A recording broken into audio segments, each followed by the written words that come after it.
Imagine this.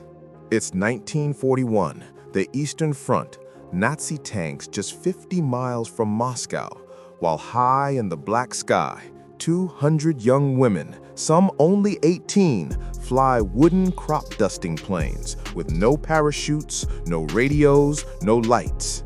They cut the engines, glide in silence, drop bombs by hand. The Germans called them Nachthexen, night witches. There were teachers, students, ballerinas, but Stalin needed pilots and they answered. This is the true story of the 588th Night Bomber Regiment, the only all-female air unit in history so feared Hitler put a bounty on every plane. Tonight, you'll see how 200 women with nothing but courage bombed the Nazis into nightmares. It started with a letter from Marina Raskova, the Soviet Amelia Earhart, who wrote, "Stalin, we have thousands of women ready to fly, let them fight." Stalin said yes. October 1941, 400 women aged 17 to 26 arrived in Engels. No one thought they'd survive training. They flew Polikarpov Po-2 biplanes from the 1920s, top speed 94 miles per hour, max altitude 10,000 feet. No guns, no armor, just 2 seats and a bomb rack. Training was brutal. 12-hour night flights, navigation by stars, bombing practice with flour sacks. Nadezhda Popova flew 18 missions in one night and said, "We didn't have parachutes. If you jumped, you died anyway." Their weapon was silence. The Po-2 was slow but quiet. They flew at night, no lights, no radio. At 3,000 feet, they cut the engine, glided over German lines, dropped bombs, restarted the engine, vanished. Germans heard only the whoosh of wind through wings, like a witch's broom. Each plane carried 2 110-pound bombs under the wings. The navigator in back threw them by hand. One mission meant take off, fly 800 kilometers, bomb, return, refuel, repeat up to 18 times a night. German anti-aircraft guns fired blindly into the dark. They called it witch hunting. They flew over 23,000 missions. In the Battle of the Caucasus, 1942, they flew 8 nights non-stop, dropped 3,000 bombs, destroyed bridges and fuel depots. Germans lost 30 tanks in one night. In Operation Uranus, 1943, they supported the Soviet counterattack at Stalingrad, flew in blizzards with zero visibility, bombed supply lines. Yekaterina Ryabova flew 9 missions in one night. In the liberation of Belarus, 1944, they flew ahead of the Red Army, harassed retreating Germans. One squadron bombed a command post and killed a German general. Hitler offered 2,000 Reichsmarks per plane downed.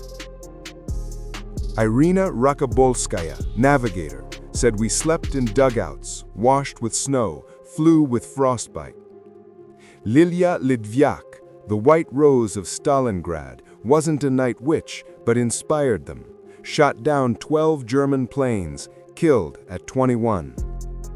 Valentina Kravchenko crashed behind enemy lines, walked 200 kilometers back with a broken leg. They painted flowers on their planes, wrote letters home. "Mom, I dropped a bomb on a Nazi tank today." The war ended. The night witches disbanded, never got a parade, but each flew over 1,100 combat missions. 30 died. 23 became heroes of the Soviet Union. Today, only one survives. Galina Brok-Beltsova, 98, who says, "We didn't fight for glory. We fought for tomorrow." The night witches remind us sometimes the deadliest weapon is a woman who refuses to stay on the ground. Marina Raskova was a legend before the war. She flew non-stop across Siberia, set world records. But when Germany invaded, she gave up fame to train women. She handpicked every pilot, taught them to fly in secret, and when the first group graduated, she cried. She died in a crash in 1943, but her girls kept flying. Without her, the Night Witches never would have existed. The planes were old, made of plywood and fabric, slower than most cars, but they could land anywhere, on roads, fields, even frozen rivers. Mechanics were women too. Patched bullet holes with bed sheets, fixed engines with bare hands in minus 40 degrees. One mechanic said, "We didn't have tools, we had willpower." They flew in winter storms, summer heat, through smoke and fire. German pilots in Messerschmitts hunted them, but the Po-2 was too slow to dogfight, so they played dead, dropped altitude, hid in clouds. One pilot evaded 3 fighters by flying under a bridge. Another flew with a broken wing for 200 kilometers.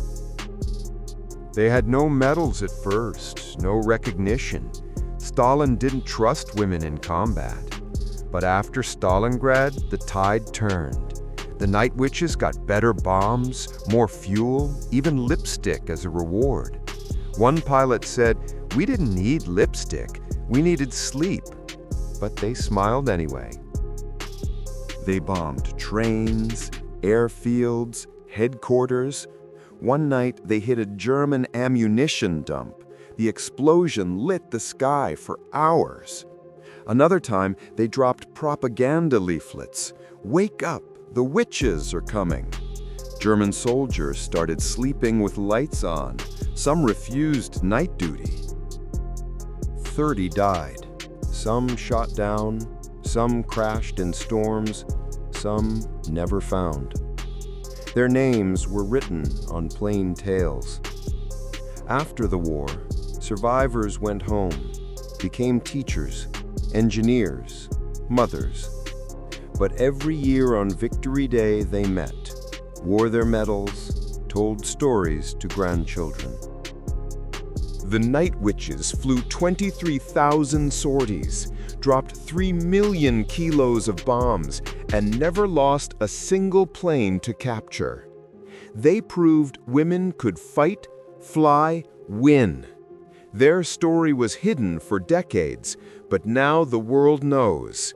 Courage has no gender. The sky belongs to everyone.